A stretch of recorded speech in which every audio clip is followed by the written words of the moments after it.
வாய்ப்புகளை ஏற்படுத்துறத அவங்களுடைய கொள்கையாக கொடுத்துருந்தாங்க. அவங்க இப்போ கிடைச்சது ஒரு பெரிய பாக்கியவங்களுக்கும் அவங்க வந்து அறிவுரை சொல்கிறாங்கன்னா அதை நீங்கள் அப்படியே பற்றி பிடிச்சிக்கிறது. அதை சொன்னாங்க, கோவத்தை விட்டுருங்க, ஒழுக்கமாக இருக்கும்.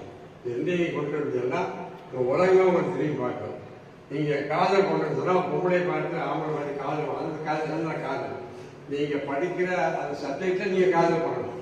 எப்படி அவளை இம்ப்ரெஸ் பண்ணுறது என்னென்னலாம் பண்ணணும், அது மாதிரி உங்கள் படிப்புக்கு நீங்கள் வந்து அதை இதில் இன்ட்ரெஸ்ட் எடுத்தாங்கன்னா உங்களை அது வழி நடத்தும். அதுதான் காக்காவுடைய அருமையான அற்புதமான பேச்சு.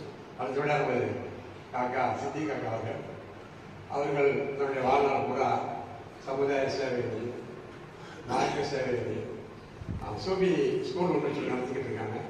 அல்லாஹ் அடைவது எப்படி அப்படிங்கிறதுக்கான வழிமுறைகளை அவங்க செஞ்சுக்கிட்டு இருக்காங்க. அவங்க இன்னைக்கு போன வருஷம் வரல, இந்த வருஷம் வந்திருக்கிறாங்க. அவங்களுடைய உரைகளை கேட்டு பயன்பெறுகிற வசதி